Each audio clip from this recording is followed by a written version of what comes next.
দেশের বিভিন্ন সীমান্ত এলাকা দিয়ে একের পর এক বাংলাদেশে লোকজন পুশিনের চেষ্টা করছে ভারতীয় সীমান্তরক্ষী বাহিনী বিএসএফ। কিন্তু বিজিবি ও স্থানীয়দের প্রতিরোধের মুখে যারা শূন্যরেখায় আটকে পড়ছে, আবার কোথাও তাদের ফিরিয়ে নিতে বাধ্য হয়েছে বিএসএফ।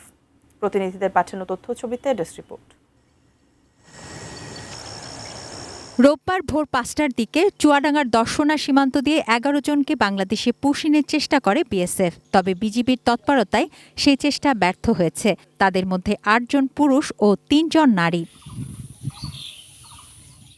কুড়িগ্রামের রৌমারী সীমান্তে ভোর ৬টার দিকে নারী, পুরুষ, শিশুসহ ৯ জনকে পুশিনের চেষ্টা চালায় বিএসএফ। তারা বর্তমানে ভারতীয় ভূখণ্ডের ভেতরে অবস্থান করছেন। আমি বুঝি নির্মাণের শিল্প, সালাম স্টিল বোঝে durability. Salam steel, most durable steel. Chapainawabganj সীমান্তে মাত্র ৯ দিনের ব্যবধানে আবারও পুশিনের চেষ্টা করা হয়। এবার গোমস্তাপুর উপজেলার রোকনপুর সীমান্ত দিয়ে ১৫ জনকে বাংলাদেশে ঠেলে দেওয়ার চেষ্টা করে বিএসএফ। তবে বিজিবির বাধার মুখে তাদের ভারতে ফিরিয়ে নিয়েছে তারা।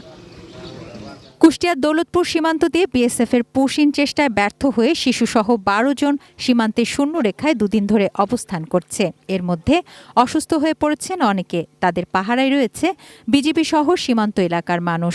অন্যদিকে রোববার সকালে দৌলতপুর ৪০ পাড়া সীমান্ত দিয়ে আরও একজনকে পুশিনের চেষ্টা করা হলে বিজিবি তা প্রতিহত করেছে। সীমান্তের নিরাপত্তা ও সম্ভাব্য পুশিন ঠেকাতে মেহেরপুরের সীমান্তে সতর্ক অবস্থানে রয়েছে বিজিবি। শুধু বিজিবি সদস্যরাই নয়, নিজেদের সীমান্ত রক্ষায় লাঠিসোঁটা হাতে প্রতি রাতেই তাদের সঙ্গে পাহারায় যোগ দিচ্ছেন স্থানীয় বাসিন্দারাও।